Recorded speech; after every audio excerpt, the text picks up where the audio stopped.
Welcome to the WisMissus podcast, reading, writing, and roaming around Wisconsin, the Midwest, and beyond. I'm Valerie Biel here with T.K. Sheffield, and T.K. writes.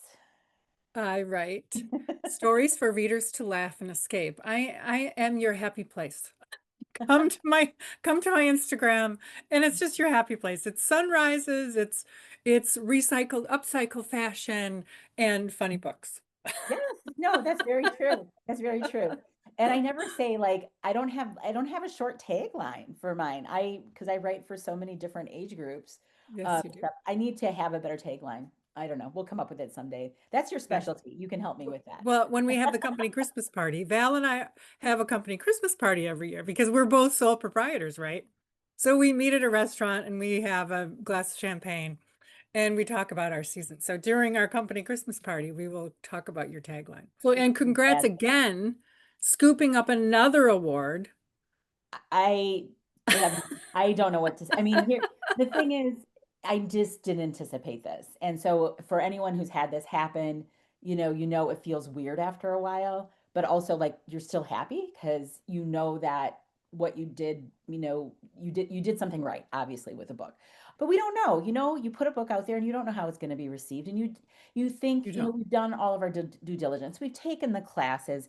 We've had people, be our beta readers and give us advice. And really, it's a team effort to get across that finish line and have a book out because there's been so many people helping with it. I'm more than happy to say thanks for those kind of recognitions, but there are a lot of people who help make this book a good book. So, You have a more than one blog post about your journey to these awards with these books yes. because you were searching for agents and you went through that, you documented that, and now you did not get an agent. However, one of my favorite phrases is every kick is a boost. Dolly Parton actually, said that. I So do love you that. took that kick of no agents interested, no, and you went and said, okay, well, I'm going to do it my way then. And now how many awards later? I don't know. I mean, Well, many, it many is. awards later. Yeah, it was a Yes. big list. It was a big list. And now let's talk about that just a teeny bit too.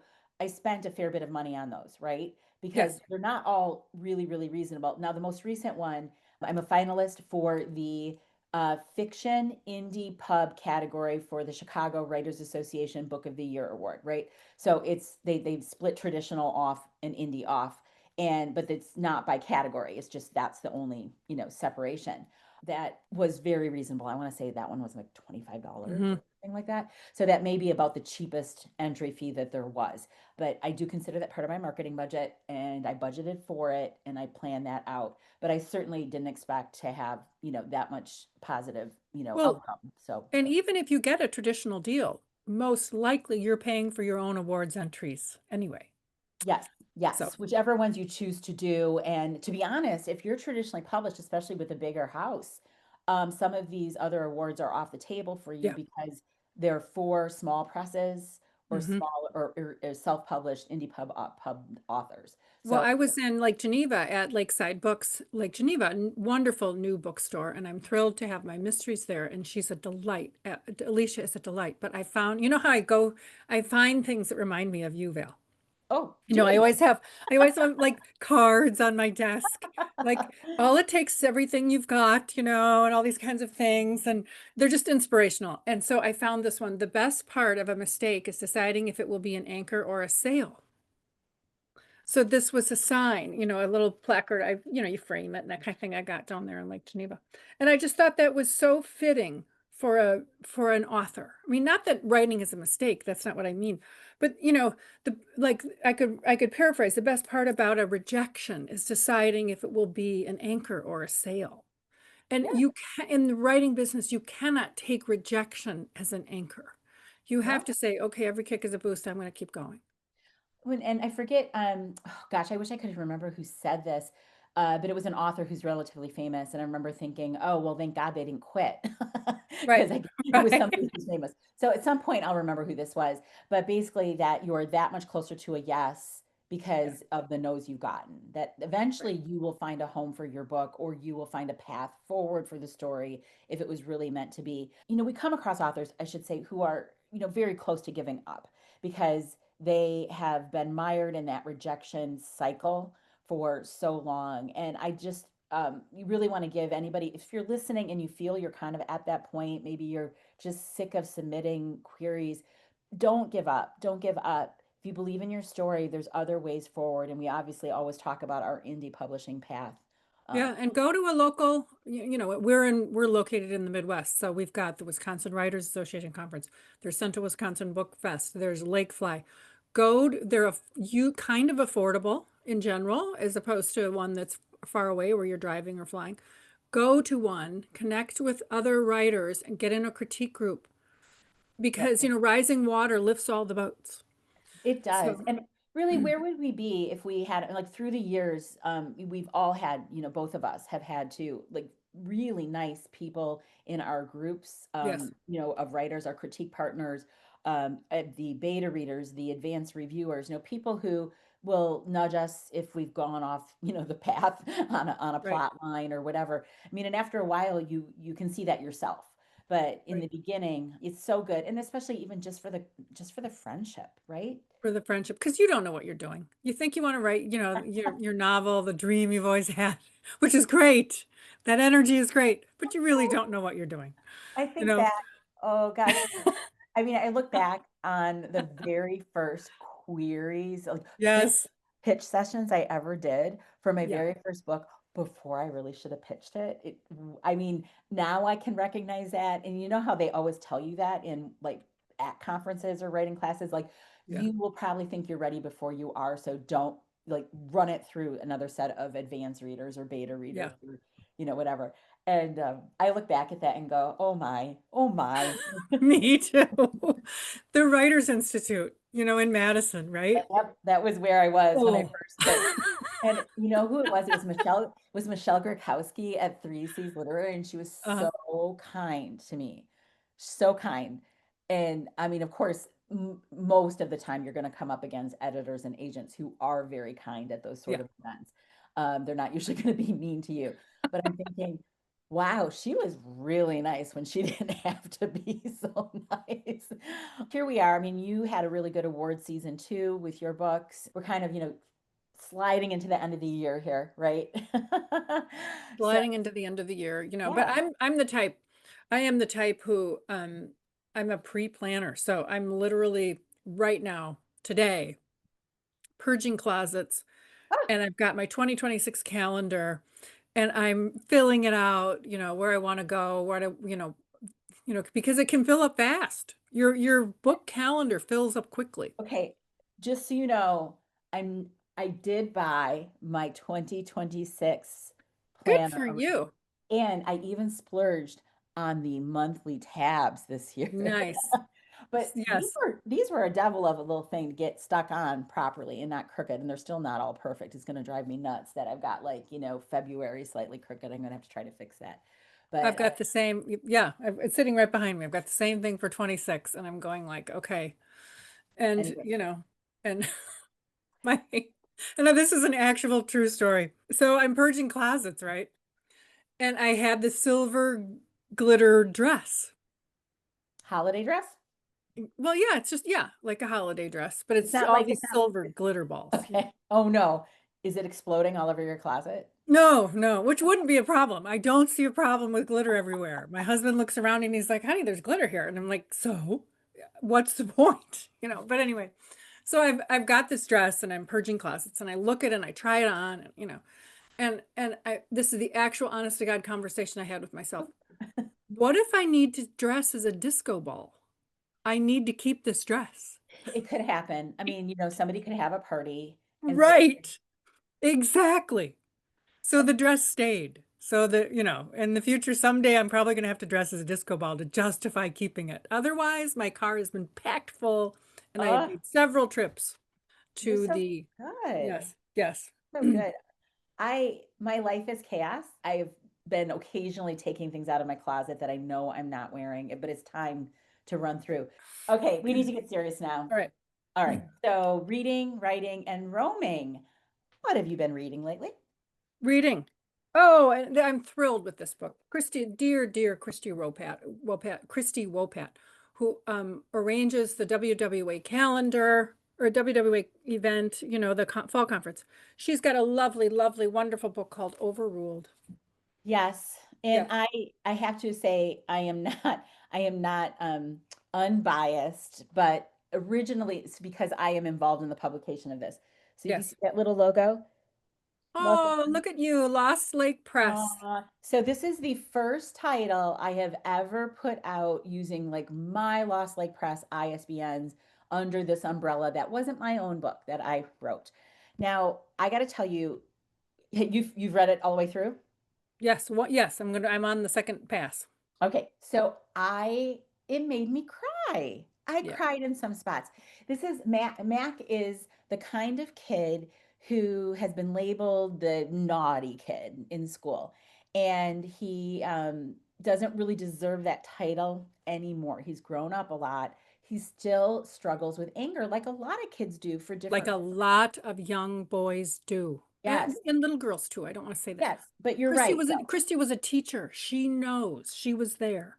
hmm When I first read this book, I was like, oh my gosh, because I had one of those little boys in my family. And I swear to God, I had PTSD from looking at the caller ID and seeing the school phone number come up. Yeah. And just because of the quantity of calls. And I had a teacher pull me aside once. And you know what she said to me?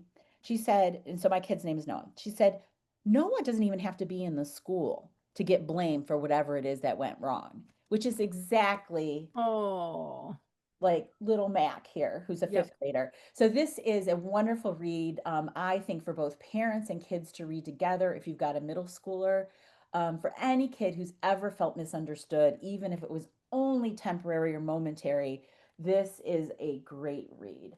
Yes. I'm excited. It comes out officially November 11th. So this is the not for sale copies that we have. Right. So And to your point, I had a friend with a son who had issues in school. Yes, and she was always at the office trying to straighten things out, and he turned out to be a wonderful young man.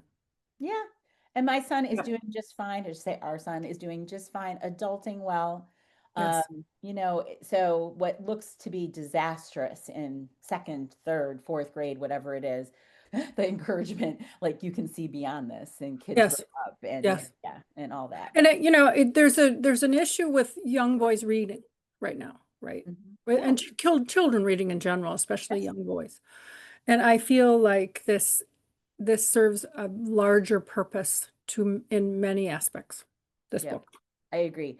So I'm very happy it's going to be out soon. There's so many things I adore about it, but I will not quit talking about this for ages. I am certain of it because it's just, I don't know. It's a book that we need, that Right. we need. So, So congrats to you and Christy on the oh, book. it's so good. She's just did such a wonderful job. I was happy just to provide, some help and a mechanism, to get the book out there. So she's the one who did the hard work on it. What else have you been reading? What else? Dying Cry. Have you seen that one coming out yet? I've seen the cover, Margaret Mizushima. Yes, Margaret Mizushima. Which number is this in her? I think it's 9 or 10. Yeah.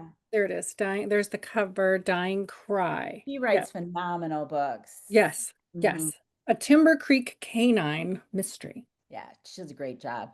And then the other book I've been reading, and I owe her an advanced review, is these are the Botanic Hill Detectives Mysteries. This is a middle grade mystery series. This is book 7 now, coming out in just a few days. The Macadamia Street Hidden Skeleton. And this one's about pirate treasure and pirate. Oh, fun. So, and this is a group of 4 friends. 2 of the kids are siblings, but it's 4 friends who have they each have different skill sets that help them become good sleuths. And it's sort of like, what does Cheryl say? It's sort of like, Hardy Boys and Nancy Drew combined, only they're like younger. Oh, fun. Very fun. So a good series if you have kids who like mysteries. That's pretty much what I've been reading. To be honest, I've been working so hard on other projects that I have been trying to read at night, and I have been conking out and not doing my bedtime reading. I've been like Yeah. falling asleep. So I know that's same here. Same here. Trying to get organized. I had the WWA conference, and then I've got Reads by the River indie author event in a week and a half. And so a so lot of stuff. Yeah. A lot of stuff, and then there's things going on in Genesee Depot at my little tiny bookshop at the mill. And so fall is heating up with a lot of fun author events. I'll be in Burlington, I'll be in Green Lake, I will be in South Milwaukee, I will be, I'll be at the Mukwonago Library. There's going to be, so I've just got I'm just looking forward to them all and spending time with people who love to read funny books, Oh, and all, just books. it's so So, fun. It's so fun, these bookish events, right? yeah. And we talked last month about having that we were going to the WWA, the Wisconsin Writers Association conference.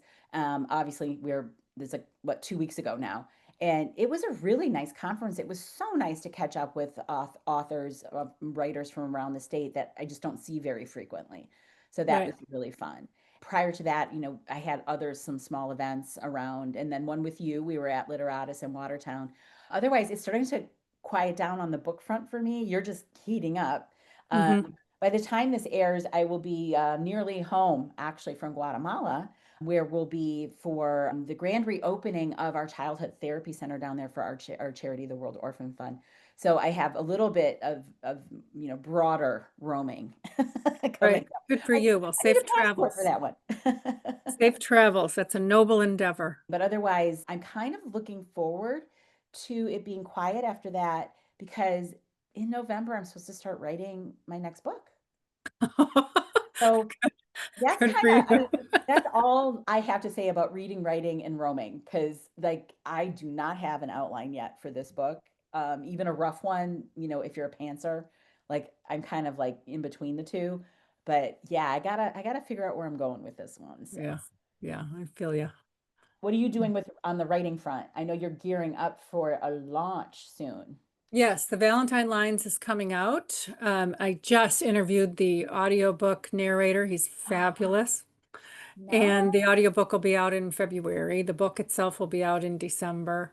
You can get a sample if you just subscribe to my Substack, Saddles and Stories, you get a sample of it. So Valentine Lines will be out. Cupid comes to a small town in Wisconsin and works as a matchmaker on Earth because he's so fed up with dating apps. So it's just, I call it a throwback screwball comedy. So if you liked the Katharine Hepburn, Spencer Tracy, if you oh, like a British farce, that's what it is on the page. I So, can't wait to read that. I have the advanced reader copy. I've got quite a few hours on airplanes coming up, so this is excellent news. I will queue those up and read those books. So well, I'm working on the sequel. Valentine's in July will be out 26 in the spring, May, right before summer. So Valentine's in July will be out. Its sequel is going to be it's, that one's fun too. Same thing, screwball comedy set in the North Woods. good Like I though. I said, I love just it. write, I'm your happy friend. Come to my books, it's a happy place. I should do actually a workshop on the comic foil because, the comic foil can be the dog, it can be, the relative, my model mysteries, it's her cousin, Yes, who I cousin love. Lou, and that person often they speak truth, they alleviate tension, and they oftentimes and they add humor. So Mhm. they're a really, really valuable character. Not everyone can write that way. It doesn't come naturally to everybody. So teaching a class on it, I think could be really, really helpful. I Yeah. take I take that class. You taught a wonderful class. This year Oh, you went against type and you didn't teach marketing. You I taught didn't. revision at WWA. It was refreshing. We are okay. We are going to be talking about marketing today, but I normally talk about marketing at Yes. conferences. And I had this idea to do a deep dive revision, like a workshop. So this was a Yeah. pre-conference intensive. We had 2 hours. I never have 2 hours for a session. And it was wonderful. There were 8 participants. Everyone was writing different things. And it was so fun because the revision tips work for every type of writing. So yeah, it was really fun. I am actually really impressed with some of these storylines, and so I cannot wait for these books to finish the revision and become, available to read because I want to read everybody's books. So it was fun. Yeah, I popped in a couple times and everybody was asking questions and you all were Yeah, working around a table as a group and it looked great. it was fun. Yes, you're right. I went against type.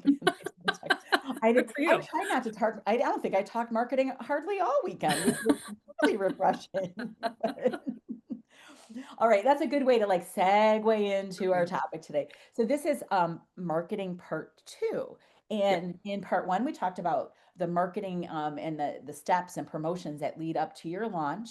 And today we're going to talk more about the post-launch phase of your like ongoing marketing and the things that you might do. I want to talk about paid endeavors, the advertising platforms that you might employ. What is it that you are typically doing immediately post launch? You know, it may be stuff that you've already scheduled, you know, before the launch, but what happens in the week following your launch? What are you doing for your marketing? Panicking. Okay, that's not a good answer. We're supposed to be helping We're going people. to edit that out. Okay. Actually, I'm going to keep that in. No. So, no, no, don't panic. Don't panic.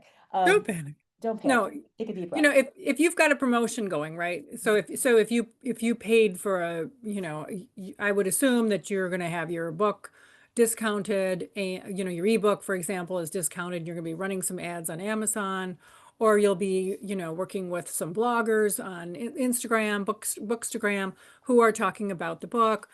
And so you then are doubling down on your socials, right? You've already got in the can some promotional, you've got your Canva account and you've made some slides or a carousel and you're running those. You're using your stories and talking to the camera saying, hey, this is what my book is about. This is what the main character's, dealing with. This is a funny scene in the book. So there's many things you can be doing, okay, when your book comes out. And it's basically just, start talking about it.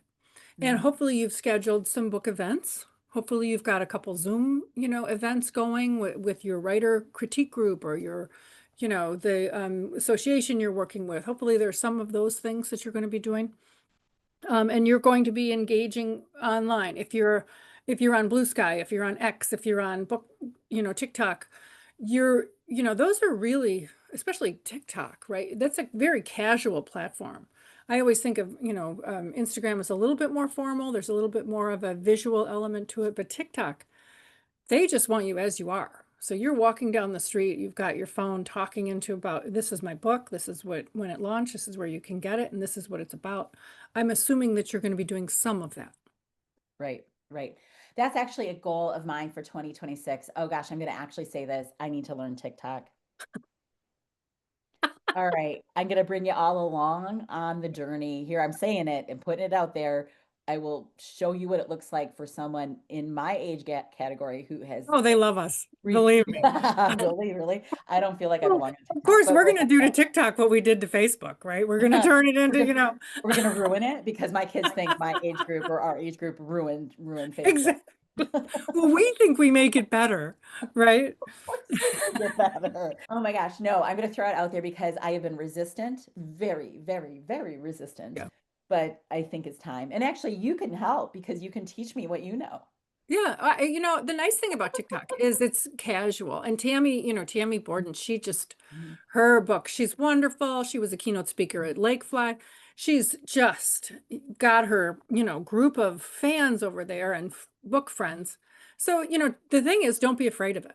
Don't be afraid of it because literally it is the most casual way to present information. I think And that yeah, that sums it up though. I've been afraid of it. yeah. And I shouldn't be, I guess, is what you're saying. Don't be No, afraid. I'm afraid of and I can tell you, between LinkedIn, Instagram, TikTok, Facebook, it's a lot. I mean, it's a lot to generate content for all those platforms.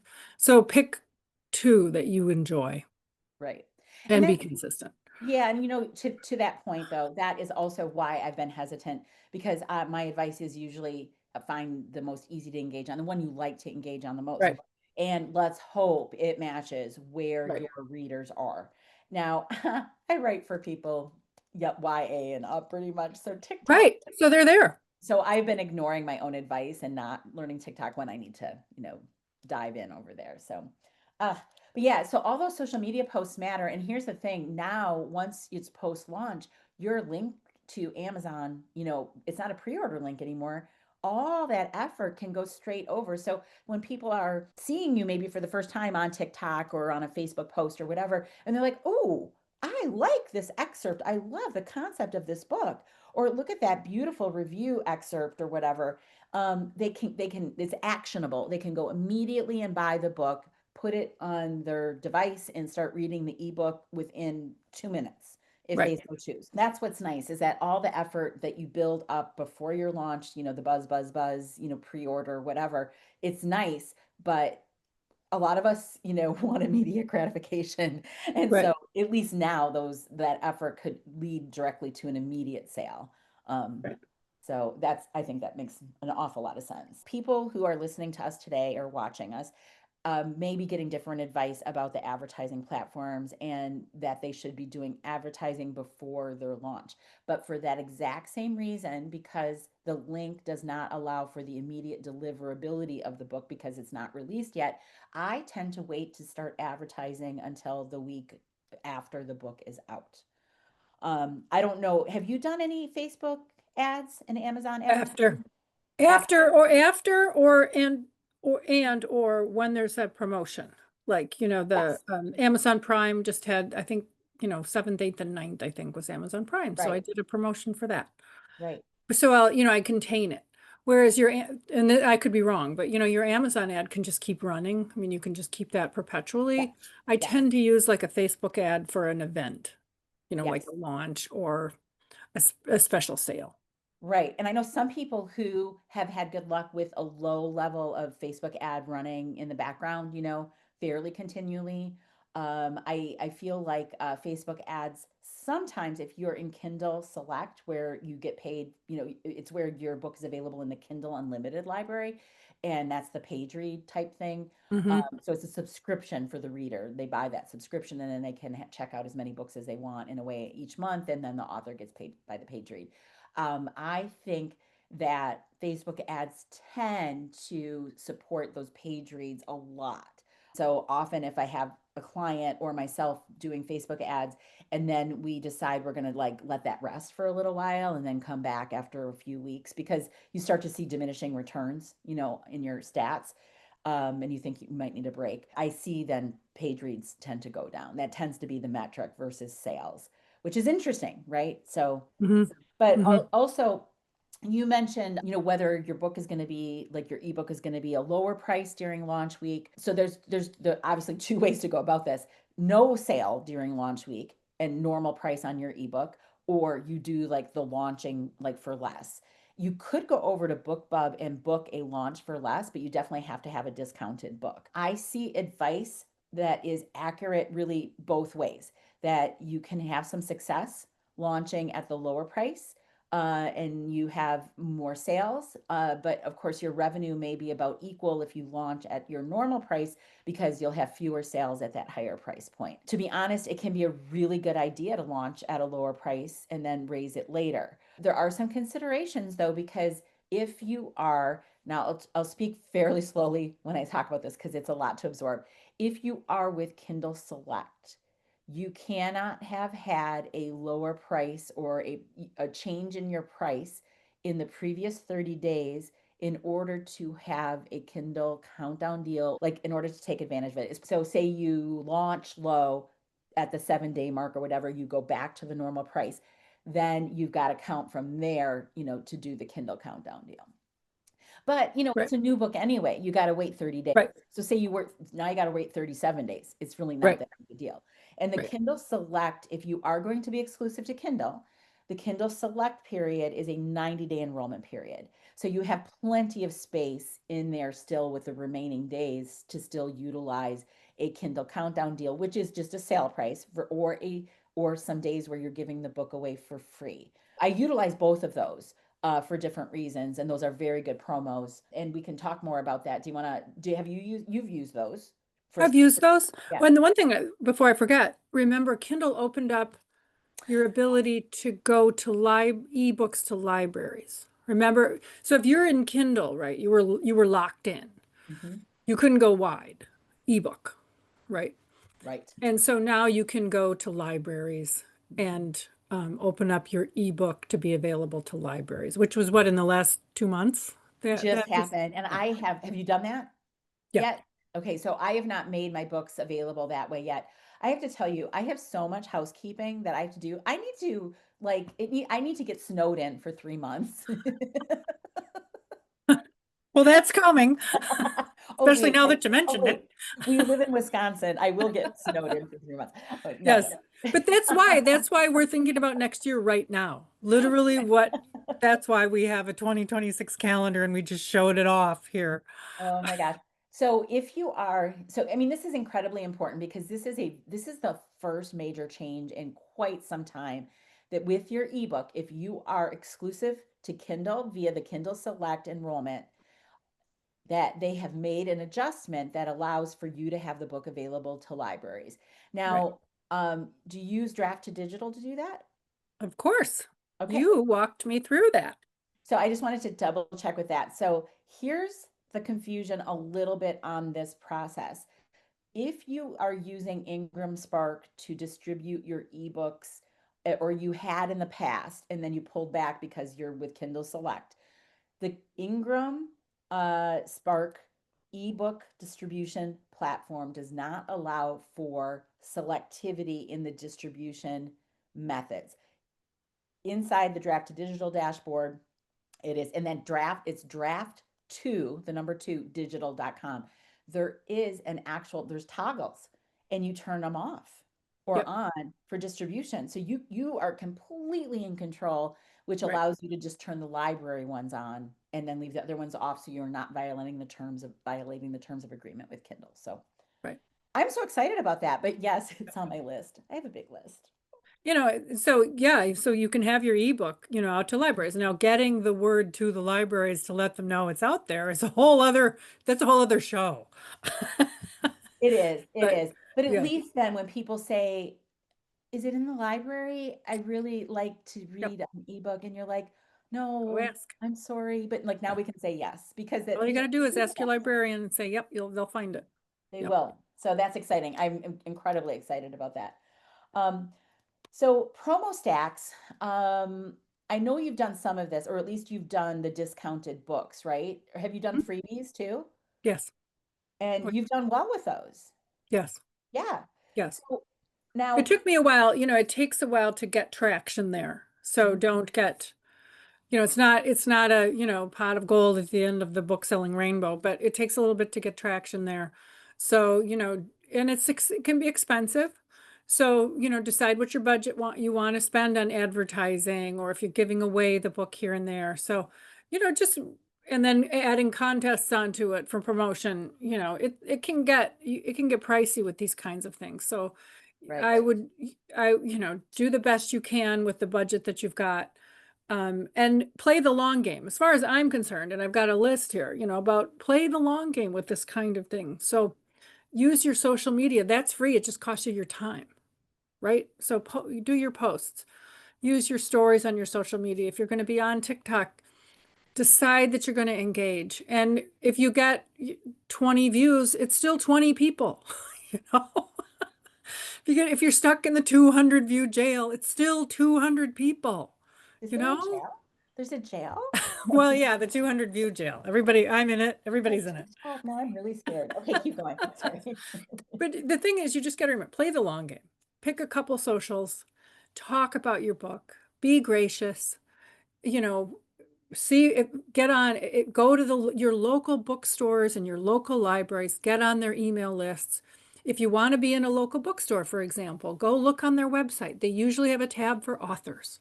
Yes, Read the guidelines carefully.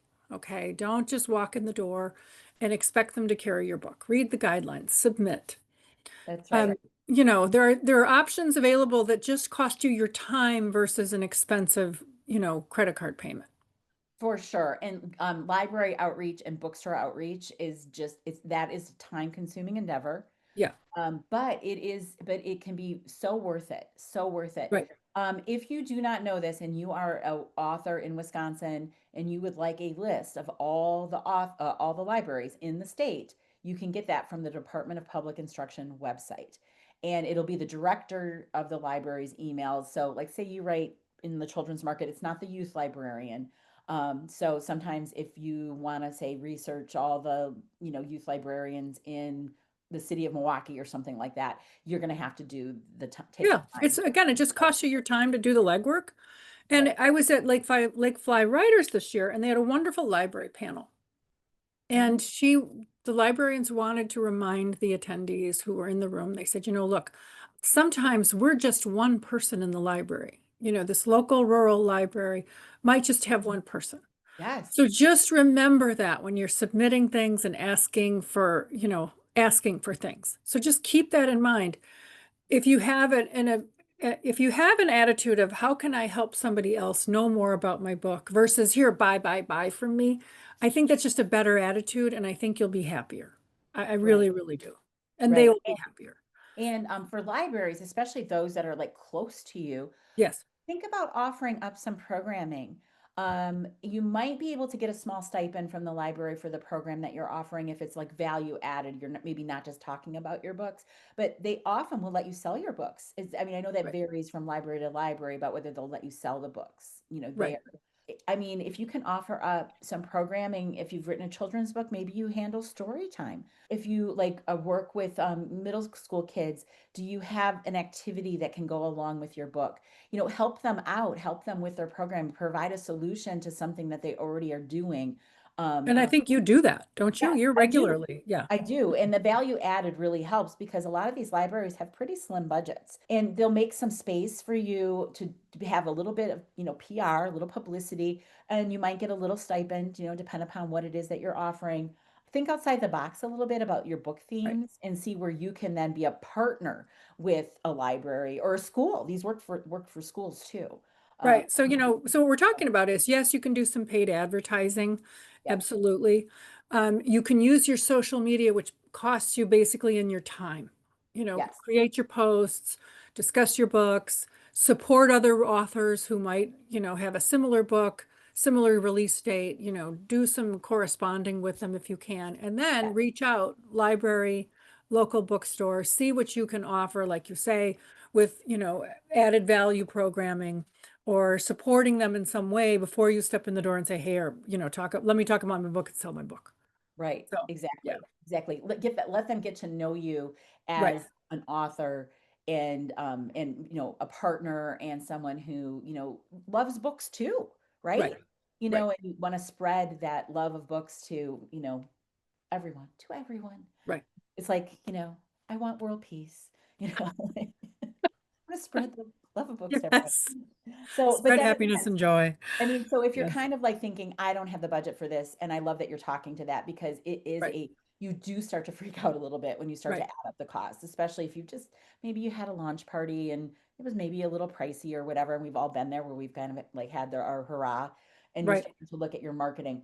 So we did talk about awards in a way in the very beginning. Awards often have fees, but I think that you should consider those part of your marketing budget right, and decide how much, be firm on it. Put a budget amount on that and then right, find the best awards for your book, the best contests, and enter those and then stop and be right. like, okay, I spent my money, keep your fingers crossed and hope you get some award accolades that you can use in your marketing in the future. But Yes. And if you're perpetually Miss Runner Up or Miss Honorable Mention like I am, be yeah, happy. Say, wow, it's great. I made the cut. I'm good. right, right. No, actually, you're at the top because you made it to. I mean, how Right, many kids? Like, there's hundreds of books sometimes in these right. categories. So even if you're in the top 10, you're like, You hey, still win. I think it still comes with a decal, so you're good. Yes, You're good. right, To be honest, as an indie author, and really also, I would say as a traditional author, if you are doing your own marketing, and most of you are as traditional authors, these activities are evergreen.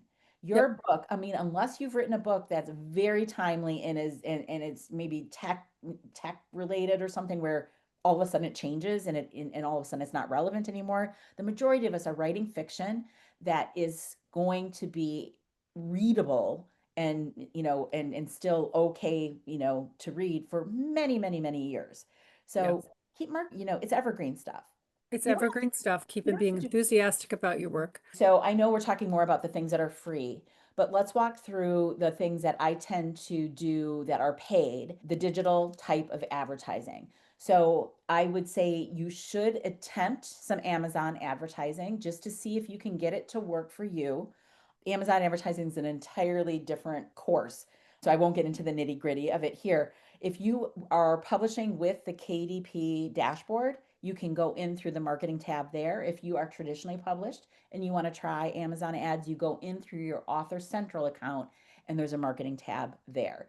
Now, if you are traditionally published, it is going to be a much tougher return on investment situation because you're not Hmm. making the same percentages that indie authors are making because you're sharing that money Right. with your publishing house and maybe your agent as well. There's also then the Facebook ads, which we've mentioned. We've all seen ads. It says sponsored content, but they look like posts. They're short videos, they're excerpts. And I will say that what's working the best for my clients right now is a combination of those two things. A short video that's like a mini trailer. Hmm. And I tend to do those in the square format because people are watching on their phones and it just, works better. And then I have been running fairly long excerpts in the copy of the post. So you might introduce the book, but then it's like chapter one or an interesting scene. And I find myself buying books that way because I get into the story and I want to know what's going to happen. So if you are very good at picking that excerpt, there's some more targeting that goes on inside the Facebook, Amazon, or Facebook algorithm, and they've changed some of the targeting audience options. I think they want to funnel us to their AI system. So Yep. they're taking some of our targeting options away, like where you maybe used to be able to target Ken Follett or Diana Gabaldon or, Janet Ivanovich or, even Agatha Christie. Some of those options have been taken away, and now you're only able to target uh, categories like detective fiction or suspense fiction or some things like that. So that's in flux, and I don't know for sure how that's going to work exactly, but stay tuned. We'll talk about that Right. next year. Right. And then there's also BookBub ads versus BookBub featured deals. I talked to somebody at BoucherCon who is a well-established author, and he tends to gravitate to BookBub ads, which I have a hard time getting to work. He says he uses them only during launch week or just after Wow. launch.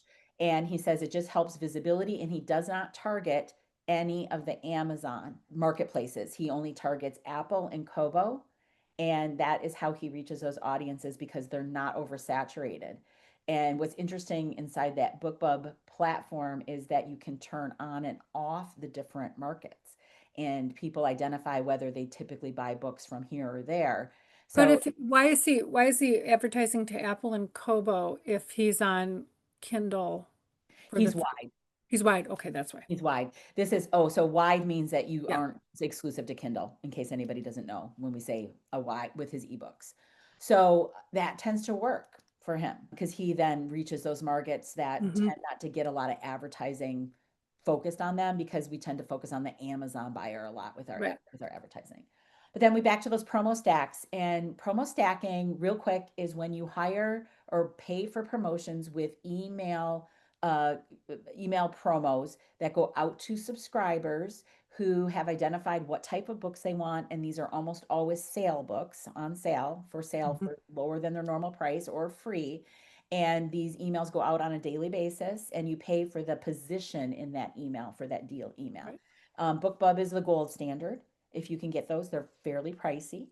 And I will link to longer tutorials for each of these types of advertising in the show notes. And I will Perfect. also link to what promo stacks are. But I find that if you get beyond, say, that 30-day mark, you're getting toward maybe 60 days after your book has launched, that a promo stack can be a really good way to keep your momentum going after your launch. Um, Right. and I tend to do that, for up to 7 days. Here again, set your budget and find the promos that fit that budget and stick to it. Don't start overspending if you really can't afford to do it. Those are my favorite like digital things, Hmm. but Yep. it's a lot and I know it's a lot, but just keep them in mind and then do more research and decide when you want to fold them into your strategy or process because you can't do it all at once. You can't do it all at once, and remember to play the long game. You've Yes. written a book, good for you. You've put a ton of effort into it. You've got people behind you cheering you on. Play the long game with your book. Believe in it, talk about it, and just think positive. Yes, for sure. And I think that's the freedom of the indie publishing Yes. pathway to publication is that you control your, destiny in this way. You're not trying to show X sales by the, 3-month mark or whatever. Right. And say you just don't have the time to do it right then. Say you're 6 months post launch. All these strategies can be picked up at any time to revive interest in your book. And that's the beauty, again, like you say, of being an indie author. For instance, if you are watching this and you do not have a new book out, so you've been taking notes and you're thinking, how am I going to do this with a book that came out 3 years ago, even 5 years ago? You can Yes. relaunch, you can revive, and all these tactics, all these strategies will work. You can go. Yes, exactly. So there, you're never out of the game. Hopefully this has been really good for everybody. I know it's a lot, to cover. So we will see you back in November. And thanks for joining us. Thank you for joining us. Have a lovely fall. Hope you're able to get out and enjoy some of this beautiful weather and keep reading and writing and roaming.